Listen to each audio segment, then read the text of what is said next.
Thank you so much for coming. Welcome to the McDonough School of Business here at Georgetown University. My name is Jeff Reed. I'm the founding director of the Georgetown Entrepreneurship Initiative. Here at Georgetown, we love entrepreneurs. We love celebrating entrepreneurs, inspiring our students to be entrepreneurial. And that's because entrepreneurs do such an amazing thing for the world. They're solving problems, creating value. And here today we have an amazing entrepreneur you're going to hear from soon.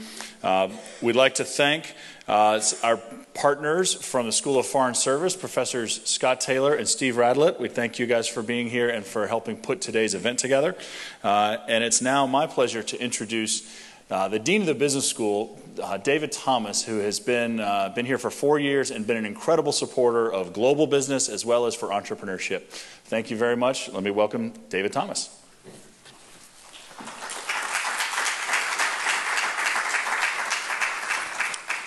Thank you all for coming today. Before I begin, I'd just like to reiterate Jeff's thanks to our colleagues from the School of Foreign Service, Professors Taylor and Radelet. It's great to partner on an event like the one that we're having here today. I think there are so many ways in which having Mr. Elumelu here to talk about entrepreneurship and its global relevance is important to what we're trying to do here at the McDonough School of Business, where we strive every day to deliver a program that's focused around the development of principal leaders, creating and instilling in our students a global mindset toward the work of leading business and society, and instilling a sense of service as part of the obligation and identity with which our students go forth in the world to make a difference. And Mr. Elumelu's career has all of those themes: principal leadership, global orientation, and service to business and society. I think it's also important to recognize that entrepreneurs are changing the world. They're finding innovative solutions to problems large and small through business. From our alumnus, Jacques-Philippe Pervergy, who co-founded Empowered to create something as simple as a solar-powered LED lantern to lengthen the work and school day and improve safety where electricity is scarce to individuals, to individuals like Mr. Elumelu, who has used his experiences to develop the concept of Afro-capitalism to advance the development of an entire continent. Entrepreneurs are making a difference. Born and raised in Africa, Mr. Elumelu is an entrepreneur and philanthropist responsible for creating businesses across Africa in sectors critical to its economic development. And I learned yesterday from an email that I got from an alum that part of his agenda now for Africa is to develop a first-class business school with one of our alums, Bob Wheeler, as one of his partners in that effort. And I want to invite him to invite the Georgetown McDonough School of Business to be a partner in that effort if there's a way in which we can support it, because we believe, and I believe personally, that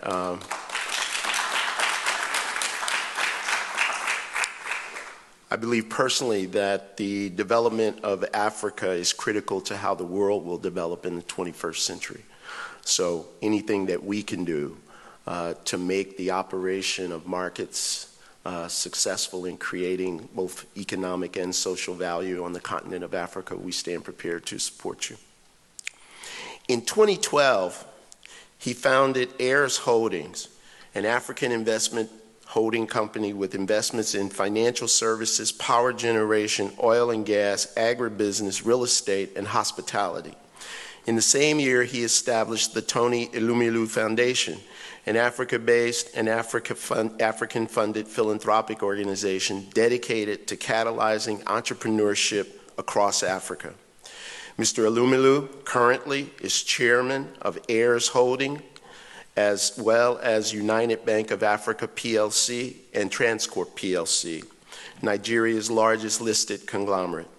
In his early career, Mr. Elumelu turned the financially distressed Standard Trust Bank into a top 5 financial services player in Nigeria. In 2005, he led the largest merger in the banking sector in sub-Saharan Africa, combining Standard Trust and United Bank for Africa. Today, UBA operates in 19 African countries, as well as New York, London, and Paris. Mr. Elumelu presently is a member of the Global Advisory Board of the United Nations Sustainable Energy for All Initiative, USAID's Private Capital Group for Africa Partners Forum, and the Nigerian President's Agricultural Transformation Implementation Council. He also co-chairs the Aspen Institute Dialogue Series on Global Food Security, Vice Chairman of the National Competitiveness Council of Nigeria, and Chair of the Ministerial Committee to establish world-class hospitals and diagnostic centers across Nigeria.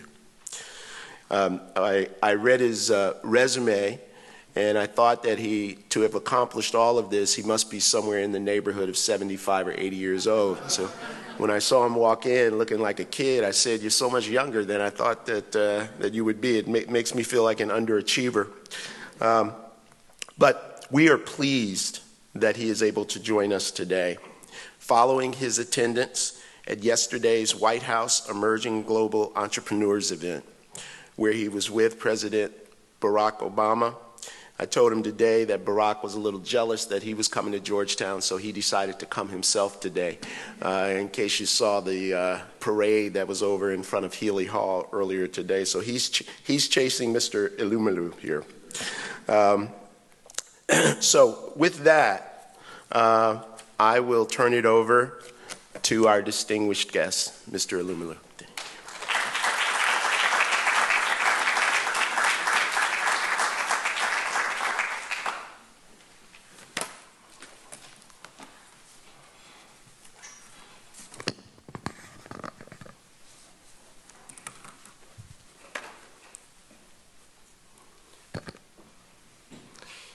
Dean David Thomas of the Georgetown Business School, Jeff Reid, founder of the Georgetown Entrepreneurship Initiative, Professor Scott Taylor, director of the African Studies program at the School of Foreign Service, Steve Radelet, director of the Global Human Development program at the School of Foreign Service, students of the Georgetown School of Foreign Service and Business, my present here, the ambassador of the Federal Republic of Nigeria in the United States of America, His Excellency Ambassador Ade Adefuye, friends and community. Thank you all for being here today, the second of my 2 days in Washington, highlighting the importance of global entrepreneurship as a development model. Just yesterday, I was honored to participate as the only non-American speaker at a White House event on global entrepreneurship hosted by President Barack Obama, who is coincidentally speaking on your campus after this session this morning. He's not running after me. I'm the one tagging along. I want to thank President De Goa and the Schools of Foreign Service and Business for this invitation to speak with you about entrepreneur-led development as a new model for Africa. I also want to thank 2 great and special ambassadors of this institution. One is a student, Ms. Uzamaka Ugochukwu. Are you here? Please come closer and stand for proper recognition.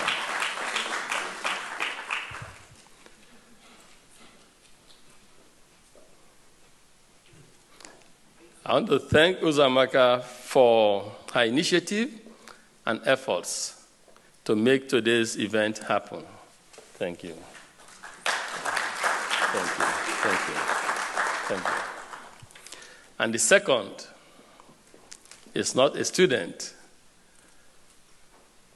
was a student of this institution, and that is my social assistant, Ms. Lola Obembe. Please stand up, please.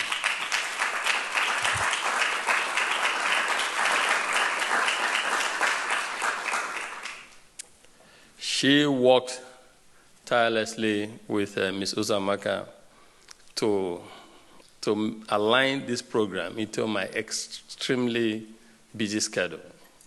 And she is one of those who work with me that sacrifice and toil a lot from the background to make Elumelu look like he's 75 years old, as he said.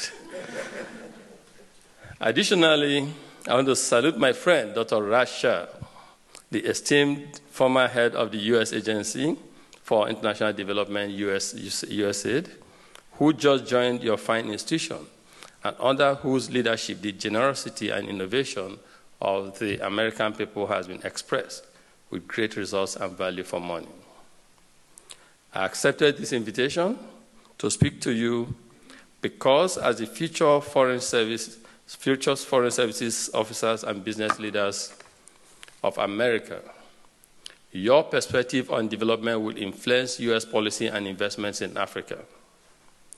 I am honored to speak in this prestigious institution, founded on Catholic principles including solidarity, care for the poor, dignity of work, and working for the common good. These principles can also be found at the heart of the international development agenda. So I'd like to share perspectives on development. I'll start by stating the obvious. There's no one here amongst us that questions whether development is desirable. No one questions the inherent need to save lives and help others by giving. However, I believe that we need to rethink the ways in which we help others. We need to give from the perspective of empowering the recipient instead of making them dependent on us. The reasons we pursue development, like a lot of things, are a matter of perspective. For instance, in recent years, the U.S. development community has argued that development is a security issue for the American state. That not only is it a moral ideal for Americans to promote prosperity, but also that Americans will not be safe in a world that is filled with economic disparity and the severe and disproportionate suffering of others. This perspective was adopted by the Obama administration, and development has now become elevated as one of the pillars of U.S. national security, alongside diplomacy and defense. From the African perspective, development is a matter of realizing our potential and making progress that we know is humanly possible because others have gotten there. It's a matter of dignity and self-reliance. It's a matter of creating opportunities that will empower individuals and communities. And of course, it means the beginning of the end of aid in Africa. Similarly, the practice of development is also a matter of perspective. So there is a purpose and perspective and the how. Traditionally, in Western societies, the concept of African development is linked to foreign aid. And we have seen various iterations of it, from the Cold War era, where billions of dollars were wasted with the aim of buying the loyalty of non-aligned countries, dependency creating aid, and finally to the new model of delivering foreign assistance that is linked to targeted outcomes and measurable results. However, the various aid regimes have mostly retained the same principle, which is for donors to invest in the basic health and education of people in their access to food, to mention but a few, in the hopes that they and their countries will eventually make something of themselves. However, I also think that if we help people make something of themselves, by investing in jobs and economic opportunity. The beneficiaries will purchase healthcare, they will purchase education for their children, and look after their families. Even further, they will invest in healthcare and education startups to serve their communities. They will lift themselves out of poverty. Essentially, I'm saying that humanitarian assistance and economic opportunity are two sides of the same development coin, and we must not focus on one side of the coin at the expense of the other. And while I stand here today as an African grateful for the life-saving antiretrovirals that have saved so many of our people, the vaccines, the emergency food assistance, and the debt relief provided to my fellow African citizens, it is the economic opportunity side of the development coin that I believe will have more catalytic impact in development of Africa. And that is what I want to focus on today.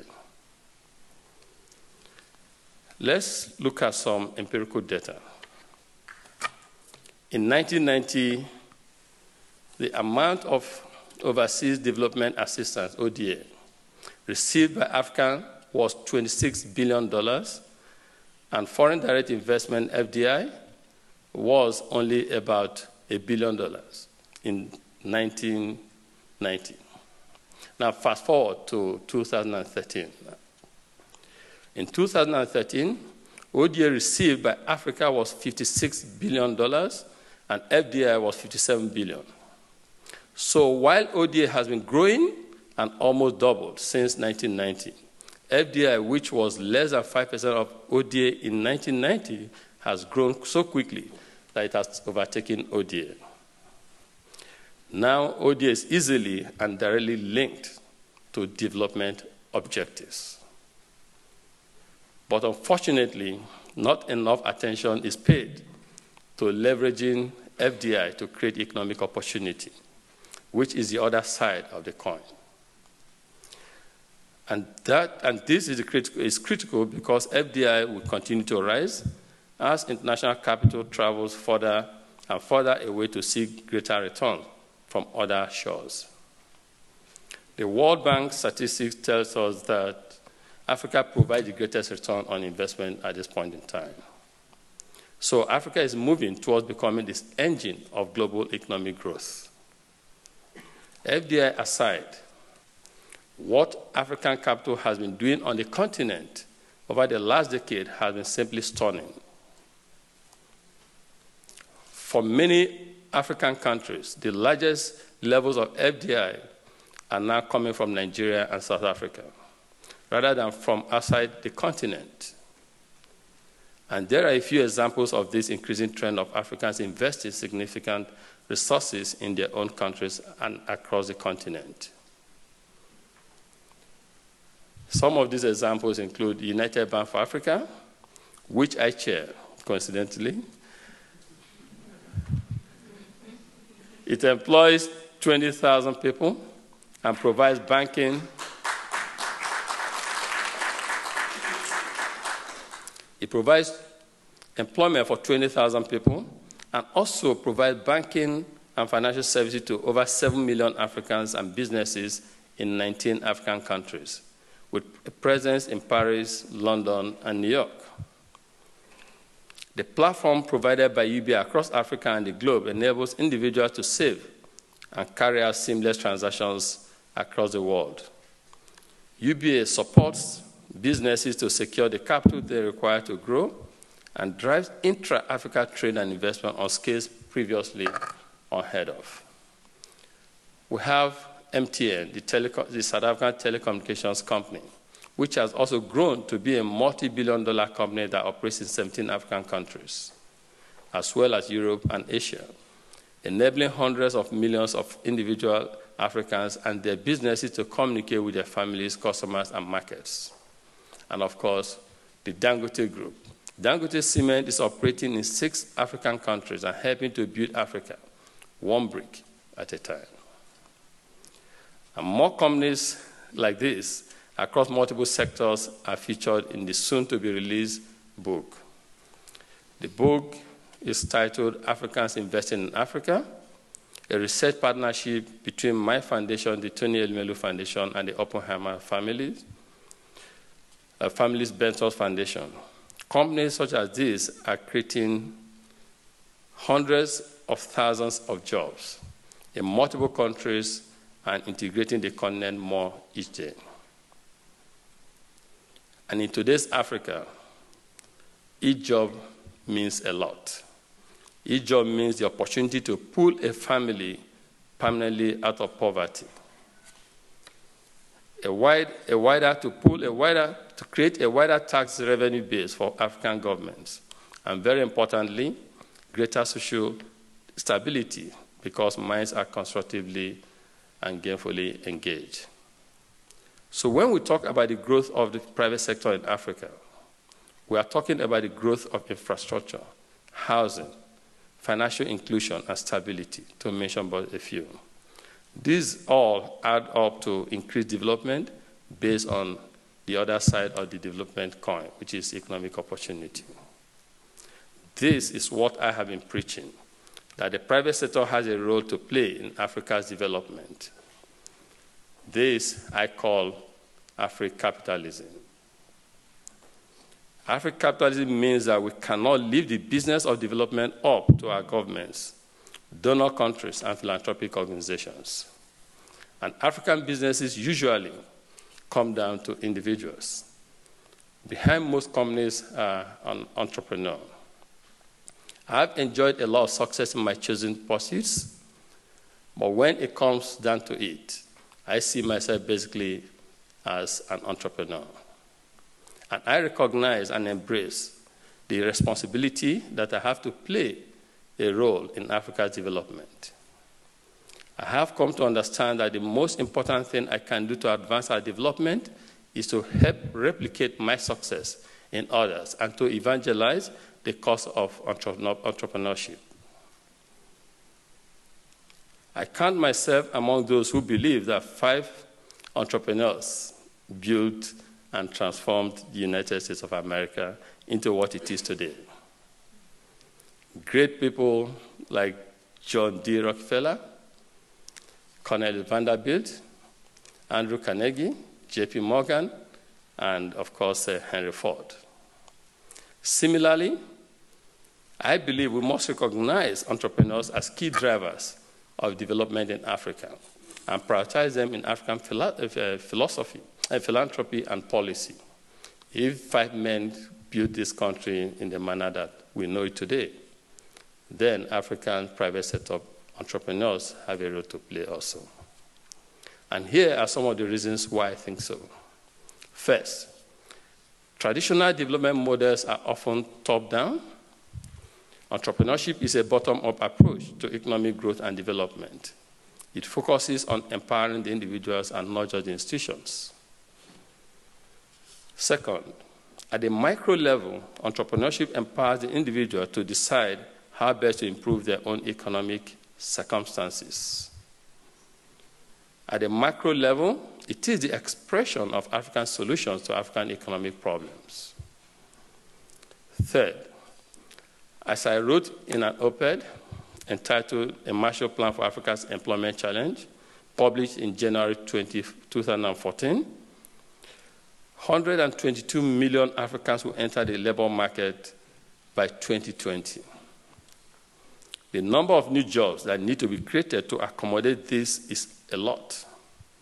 Added to this are tens of millions of currently unemployed or underemployed people, making the human and economic consequences nearly too large to imagine if job creation is not seen as a priority across the continent. This demographic explosion can spell an economic boom or doom for the continent, depending on how we manage it. Governments and big corporates alone cannot provide employment for the millions of young Africans entering the job market every year.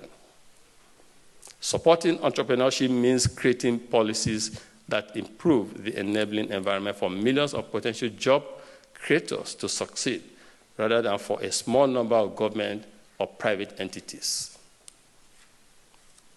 Entrepreneurship means Africans no longer have to find a job or be trained to be employees. Instead, it will enable our young people to create their own jobs, become employers, and take charge of their futures instead of letting the future happen to them. And over the last 2 decades, here is what I've learned about African entrepreneurs. 1, many of them are already running homegrown businesses and have deep insights into local demand, consumer demand. They can spot unique gaps in the market for specific products and services. They can tap into strong networks and often exhibit a burning drive to create innovative, often disruptive solutions to rather complex challenges.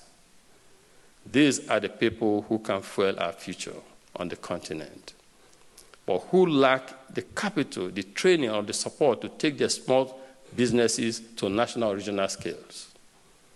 In Nigeria alone, and this plays out across the continent, 95% of startups fall in the first year, often due to reasons that can be resolved with the right policies.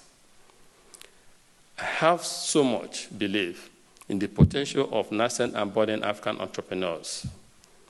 Last year, in The Economist magazine, I declared that 2015, which is this year, will be the year of the African entrepreneur. I backed up my belief on January 1, 2015, by committing $100 million to support the next generation of African entrepreneurs.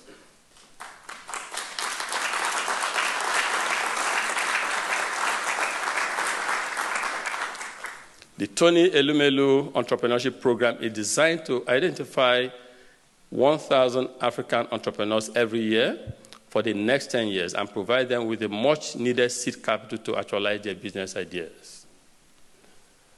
But it goes beyond that.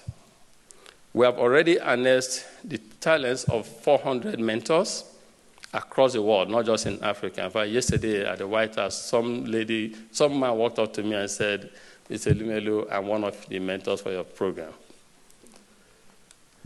We have recruited these mentors to support the first batch of 1,000 entrepreneurs who were chosen with the assistance of Accenture, the consulting firm, and a selection committee from a pool of over 20,000 applicants from across 54 African countries.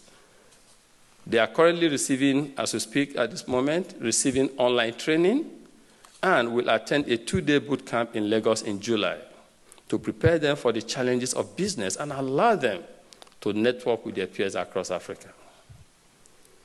All they need to do, all they need to apply is just have a business idea and a commitment to succeed. The Tony Elumelu Entrepreneurship Program is an act of faith in our entrepreneurs to transform our continent, because it's not just about money. It's about vision. It's about values, plans, and community. And it's about development. I believe that by the end of this decade, the decade of entrepreneurship, thousands of businesses will grow and flourish and drive sustainable, that is the word, sustainable development across Africa. They will create ripples and waves of economic transformation across the continent. This is my mission. This is my vision. But I recognize that Tony Elumelu alone cannot make this happen. And the good news is I don't have to. I want to recognize and appreciate the role of political leaders such as President Paul Kagame, the president of Rwanda, for creating the enabling environment in Rwanda that allows businesses to succeed. I want to recognize President Barack Obama of the United States.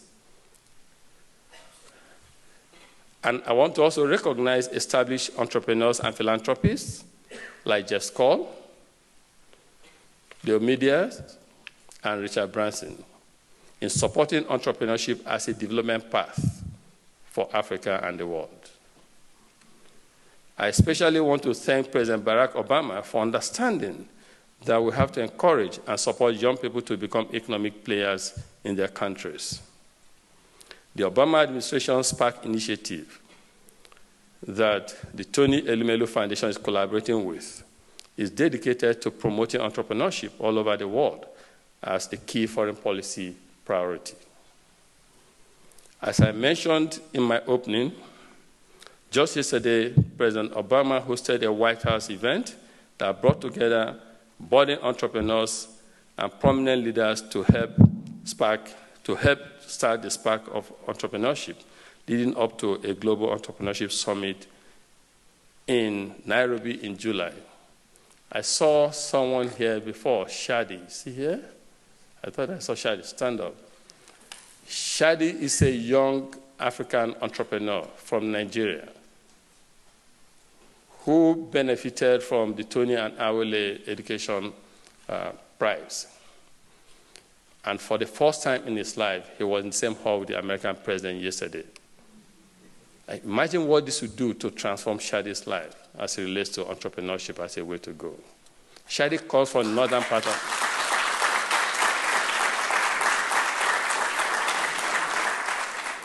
Shadi is a Muslim for the northern part of Nigeria. And through his entrepreneurial commitment, a lot of young people are beginning to emulate his ways in northern Nigeria and beginning to see that entrepreneurship, through entrepreneurship, they can succeed. So we need to encourage Shadis of this world so we can have peace and prosperity.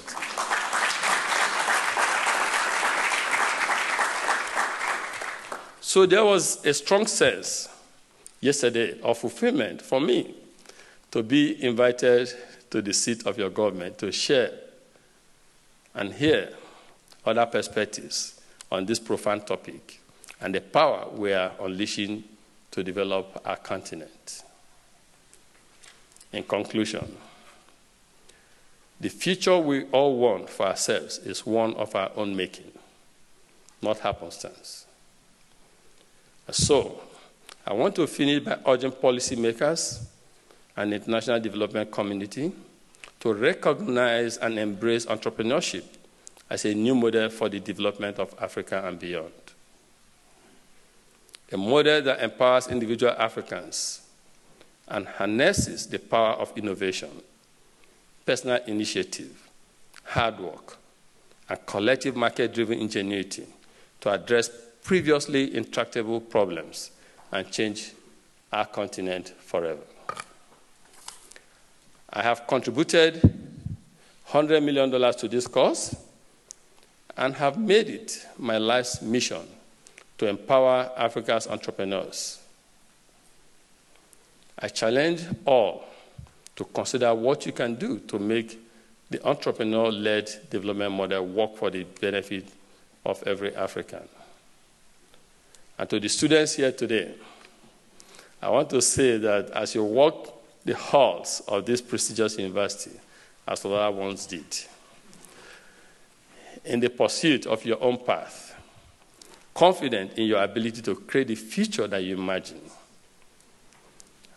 you have to understand that Africa wants the same for themselves. Therefore, whatever course you choose to take in the services of others, be guided by the goal of unleashing the inherent potential that resides in each and every one of us. And finally, let me say congratulations to the graduating class of 2015. Thank you very much.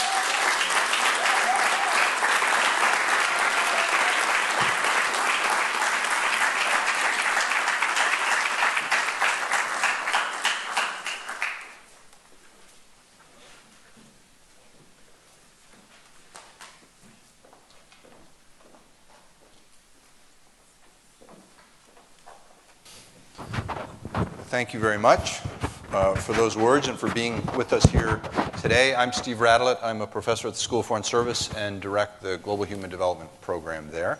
And wanted to have just a short conversation here and then we'll open up the microphones for some questions from the audience, so you can start thinking about your questions now.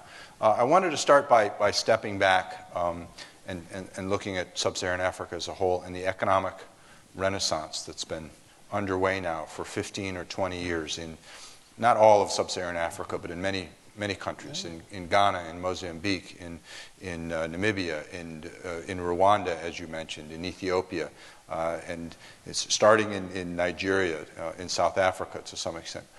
What happened? What changed 15 or 20 years ago that in those countries that have begun to turn around that has allowed this the beginning of an economic renaissance? I think it's not just a few countries. A lot of African countries. In fact, we should be looking at the exception rather than the other. Yeah, I think that's right. A lot of African countries have improved significantly, and this is improved in so many ways. The macroeconomic environment in Africa has become a lot more stable.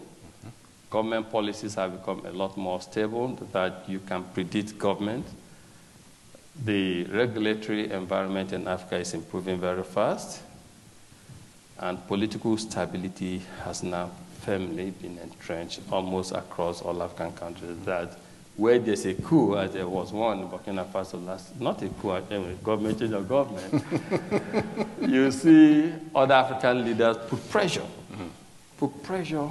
So there's like a peer mechanism that is now putting pressure on people to do what is right.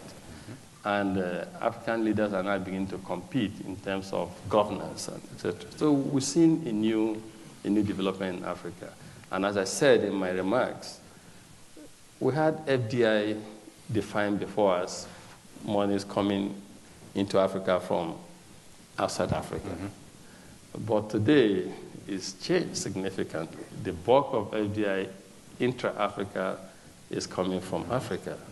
And this is because of those factors I gave, the economic factors, the political stability, but most importantly, the rise of the African entrepreneurs who have succeeded, who use, in the past, our leaders, private leaders were more government contractors.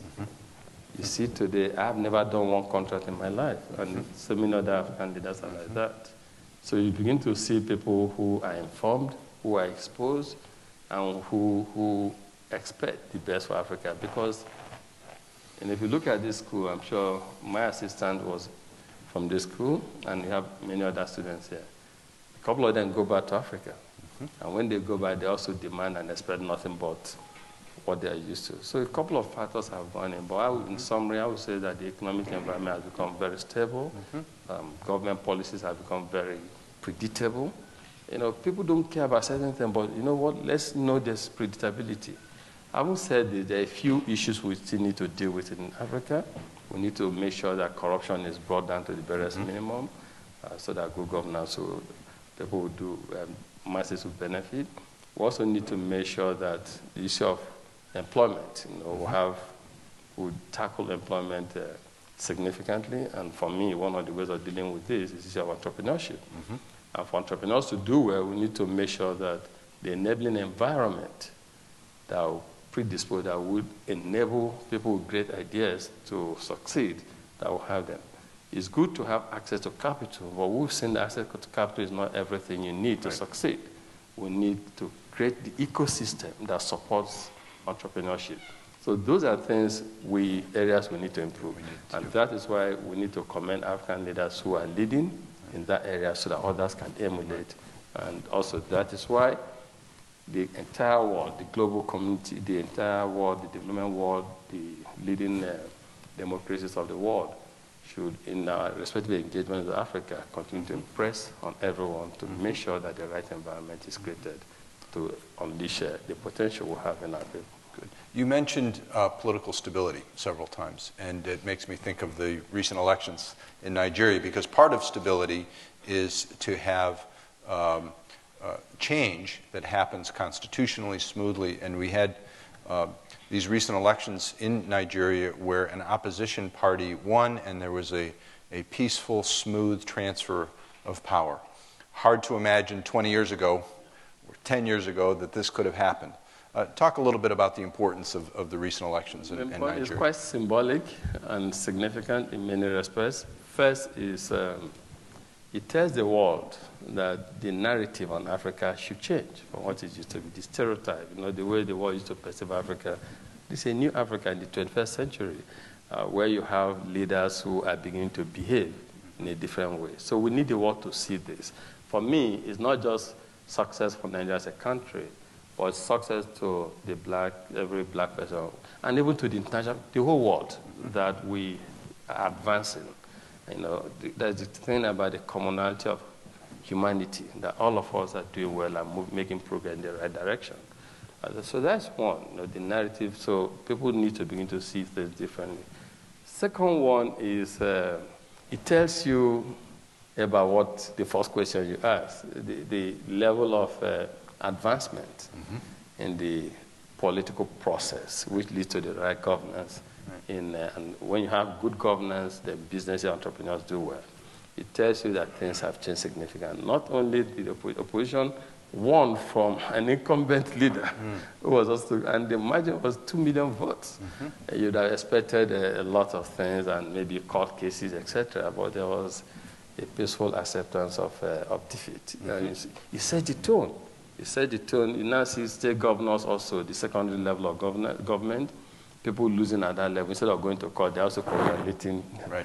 So you see good things happening. I think that if you continue like this, you will see more professionals come into that space, and that will make governance improve. So we're moving in the right direction. Good. You mentioned Shadi, and I think the future of not just Nigeria, but much of sub-Saharan Africa lies with people like Shadi. What can be done what more can be done to support young entrepreneurs, both in terms of what you're doing, you've already mentioned, but what can governments do, what can aid agencies do to help support young entrepreneurs that really are the future of so many countries in Africa? A couple of things. Personally, I believe in the inherent ingenuity of the individual. And implicit in that, is we need to see how we can unleash, engage, and support individuals.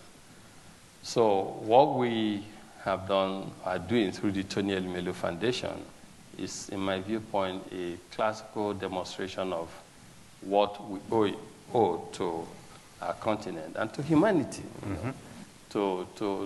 Just so that we are not the only ones who are succeeding. And by the way, success to one person in a land of a midst of poverty is a threat to even that person. So it's in our best interest that we create a commonwealth as much as possible, create a kind of environment that everyone is happy. But the degree could be different, but let the basic needs of human life should be there. Also, I think that the development world, we need to, this mentality of and focus on saving lives than empowering people. We need to look at it again. If we look at, I come from Africa, and as I said in my remarks, we appreciate what has happened and so far, but let's rethink how we engage, so we can engage in a manner that creates self-sufficiency, self-dependence system, rather than perpetual expectation of handouts, etc., from people. So we need to do that. And thirdly, our government needs to make sure we create the right environment that will enable people to succeed. Okay, so I believe we do a combination of all of this, and also first realize in our subconscious that there's so much the individual can do. And then it can help. It can be a starting point. Good. Let me turn to questions from the audience. We've got people lined up at the microphones already. Please introduce yourself briefly and ask a brief question. No speeches, but ask a brief question, and we'll go through as many of these questions as we can in the time that we've got remaining. Please, we'll start on my left. Hi. Thank you so much for coming. My name is Courtney Maduke. I'm a sophomore, rising junior now in the School of Foreign Service. So my question goes to, I guess, the gender gap and gender disparity in regards to entrepreneurship. And I would like to hear what you have to say about the role of women in entrepreneurship and how difficult it is for them to become entrepreneurs, because there's a huge gap with women in entrepreneurship as well as in the labor market in general in a lot of countries in sub-Saharan Africa. Good question. Can I think, thanks for the question. So when in January this year, January 1, when we launched the Tony Elumelu Entrepreneurship Program I talked about, we decided to open it up to all Africans. And it was open the application was open for 4 weeks. Second week, we realized that the number, because we're monitoring the applications on a daily basis, we realized that we made 2 findings. One is that we didn't have enough people from North Africa applying. And so we created awareness deliberately in that zone to encourage them. And we're happy that we chose it. 1,000 people we selected are from across 55 African countries. Second interesting finding, which speaks to what your question, is that not many women were applying. So I have over 120 followers on social media and Twitter, and I have so many other friends and associates. By the way, if you tweet today on this, you can tweet at #tip. So I have all of this. So what we did was to mobilize people, and we created more awareness. Women, African women, where are you? Apply for TIP. And so we saw a lot. So the learning point, and also as we selected, it was gender agnostic to a large extent, but we had 800 people who were chosen on merit. Then we had 200 people that the selection committee member had the prerogative to decide how to adjust there. So I think we females got a lot more attention at that level. But critical finding for me, learning going forward, which I'd like to share with the world, is, especially for African women at this point in time, we should deliberately encourage them. If we did not deliberately encourage women, maybe we would not have gotten the number. I think we got almost 30 or more than 30% of the 1,000 people today that on the TIP program, the Tony Elumelu Entrepreneurship Program, are women. But if we did not deliberately go out, we might not have achieved this. So it should be a conscious effort, conscious movement. But the women fold also, you need to encourage yourselves too. Let's encourage people, because you are who you think and what you think you are. Let's break that glass ceiling. There's opportunity, let's go for it. But we have seen that the greatest entrepreneurs of our time are women. My mother she's not so active again, an entrepreneur. And whatever I am today, my entrepreneurial calling, I took it from her.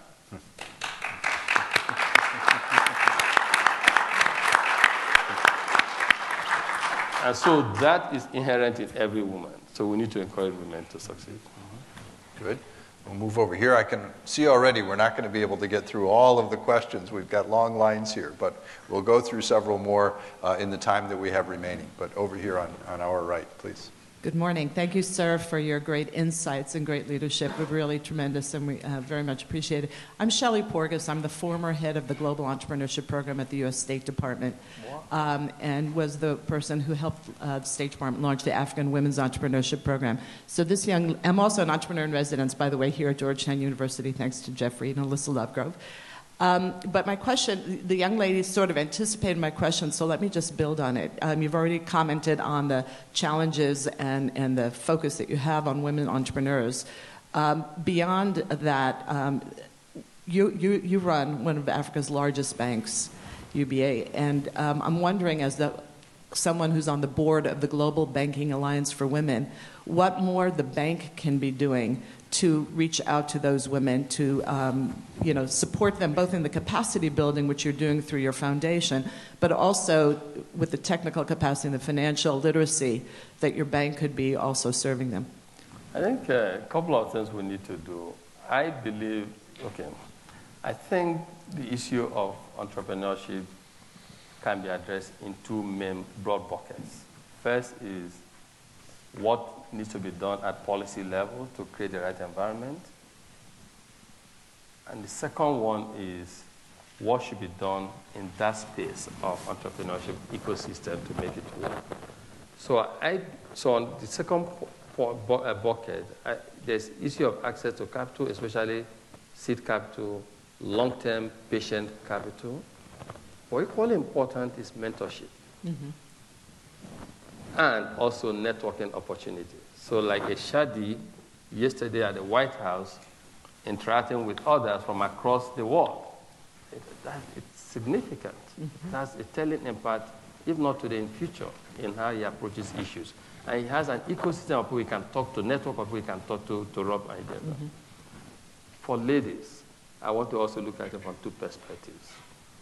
They need access to long-term, cheap capital that is patient. We all should work together to make this happen. This is why I call on everyone. Development community is good to save lives. But let's see if we can commit 75% in saving lives, 25% to providing long-term capital. Mm-hmm. I think my founder could have given scholarships, water, etc., with $100 million and be more popular because the community sees this. But sustainable eradication of poverty, dealing with the issue of sustainable development in Africa in the 21st century requires more than that. It requires economic opportunity approach. And so women need this. So we need to support them, capital, mentoring. On the board of UBA, we have about 4 or 5 female directors, both executive directors and non-executive directors. One of the reasons we did this was to deliberately encourage them to also mentor the younger ones. So we need to also see successful women help us mentor upcoming ladies. Mentor them on how to succeed in business, how to handle the work-life balance issues. Female entrepreneurs, what challenge they go to, does it have impact on their families, etc. So all of them, because there are a lot of, some women will just give up because they can't cope with some of these seemingly mundane but important issues. So we need all together to make this happen. So I'd like to extend an invitation to UBA to join the Global Banking Alliance for Women. Our focus is on Africa this year. And we would welcome you and share with you the best practices we have on creating very profitable programs for the bank and for the women. Thank you. Fantastic. Charles, take note. Thank you. Thank you. Jason. Thank you very much, Mr. Elumelu.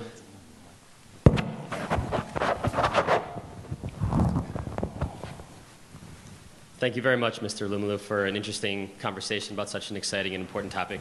My name is Jason Noah. I'm a student, or about to be graduate of the Global Human Development Program under Professor Radelet's leadership. He's wearing his best business suit today, too. I can see. Got really dressed up today, I apologize. So my question, though, people define entrepreneurship in many different ways, and people identify as an entrepreneur for different reasons. And so I'm curious to hear how you define entrepreneurship, and also what does success as an entrepreneur mean in the context of Africa? Is it just building a sustainable business model? Is it providing a certain number of jobs? Is it entering the formal market? Is it building so you can have a successful exit? I'm curious to hear how you define success and entrepreneurship as a whole. I think you've helped me answer the question. So let me now say it is the genius of and not the tyranny of all. So we all together, they all go together in defining entrepreneurship. But first is and how to measure success. So first is, for me, entrepreneurship is about the individual. Not so much the institution, but the individual. Then the individual, the best form of power is when you democratize power and give. Steve Jobs did it in the phone we all use. He gave us device to make life easy for us. So we should engage more people, bring them to the space. Let's create more entrepreneurs, starting with the individuals, and let the individuals grow. And so that transition from running a one-man business to a global business is key. And you can define that also as a success point. That when you transit from this to this, then it means maybe from a one-man business to an iconic institution, before a regional institution, and before a global institution. 2, you can also look at entrepreneurship from point of view. So in the context of today's conversation, entrepreneurship to a large extent, to me, success can be narrowly defined as our ability to create more jobs on the African continent. And so if you have an entrepreneur that has grown from 1 or 2 people to 100 people, I can say that is success. So it depends on how we define entrepreneur, but they all tie together. You need an entrepreneur to succeed. 95% of businesses in Nigeria and across Africa fail in the first year. So that is failure. But we want to make sure that they succeed and that they grow to become iconic national institutions, regional players, global players, and go. So that can be a way also that you are not part of 95, that if you succeed, it's success in entrepreneurship. Then it can also be ability to create an exit mechanism, an exit option for investors. Angel capital investors in businesses, we want to make sure that there's sustainability in every approach we adopt. So that as you put money to a business A should grow and create an exit option for you so that you can put that money to other businesses also. So that also is a way of defining, can be a way of defining success. Success can also be defined in context of ability to make returns, to make dividends to early investors. Because that on its own can perpetuate greater success, not just for you, but for others. People say, well, we invested in this business, succeeded, so let's invest in these other ones. So it's a whole lot. Everything you define for what I've some that you didn't talk about, I've talked about here, all speak to success in entrepreneurship. Thank you. Thank you. We have time for just 2 more questions, unfortunately. Our time is winding down, and then I'll take 3 or 4, then I make my answer short. And then I want to turn to Professor Scott Taylor to close our session here in a few minutes. So we've got time for one of each. I apologize to everyone else. We could obviously be here all afternoon, but we've got one question here and then one on the other side, and then we'll wrap up. Please go ahead. Hello, Mr. Elumelu. I'm Valerie DaCosta. I'm from the InfoDev program at the World Bank. We've collaborated with your foundation for several years. Can you speak up, please? I'm from InfoDev at the World Bank. We've collaborated with the foundation, with your foundation for several years, and we appreciate your work. I think that your announcement has been very inspirational and very aspirational as well, and that's what folks like Shadi do. For every Shadi, there are lots of failures. And I wonder if, as part of your narrative and as part of your message today as well, you could talk a lot, or a lot more perhaps, about the times you've had to be resilient and get back up, the number of times businesses in your first cohort may fail and need to pivot. So maybe you could talk a little bit about that if you have some time. So yesterday at the White House, I was asked a question, what's the potential, what advice do I have for entrepreneurs? And I said, and so that will speak to this since we don't have more time. I said, entrepreneurship is a long-term game. It's a marathon game. It's not a short-term game. And so, in the economy, time series of short terms create a long term. So in the short term, you might have, it's normal. Business is not linear. You have up and down. People make mistakes, fail. But critical things, 1, know that it's a long-term game. 2, learn from your mistakes. 3, be resilient. And 4, long-term again. Keep the long-term perspective. Tony Elumelu, Steve Jobs. We know the case of Steve Jobs. Out, back in. Tony Elumelu, all of us, we make mistakes. But we cannot be deterred because we made mistakes. And that's where resilience is key, and that's where long-term perspective is key. Last question, and then we'll turn to Professor Taylor. Thank you, Chairman. An entrepreneur behind me was just selected for your program and wants to say thank you, Emeka Ebu. But my question is, given that the rise of industry and the growth of capitalism takes jobs away from agriculture, how does Afro-capitalism look at agriculture as a tool for growth in Africa, given that most jobs in sub-Saharan Africa are in the agricultural sector? And so what is the intersection between Afro-capitalism and agriculture? I hope we're defining capitalism in the 21st century in an all-embracing fashion, and that we're not looking at those ages of the industrial, the Greek revolution. Today is they're all together. So I tell you our experience with the Tony Elumelu Entrepreneurship Program when we advertised 20,000 people applied. And I think, Weber, correct me if I'm wrong, I think we had the highest applicants from agriculture in Africa. What percentage was it? I think more than of the 20,000 people who applied, more than 30%, but I think there's a lot more applied. In fact, it was an interesting revelation, agriculture first. I think education was 2, technology. In fact, technology, education, these 3 were almost 60 or 70% of total application we got. So the agriculture is extremely integral to prosperity, to poverty alleviation, to job creation. And so if capitalism or Afro-capitalism define the context of economic prosperity and social wealth, then it means that job creation is an integral part of social wealth. And agriculture is key in making that happen. So we need to look at some of the philosophers, some of the definitions of what we had before. To me, Afro-capitalism is the interplay, the private sector's commitment and involvement in developing Africa through making long-term investments in sectors that help to create economic wealth and prosperity and social wealth. Agri is central for this. Thank you.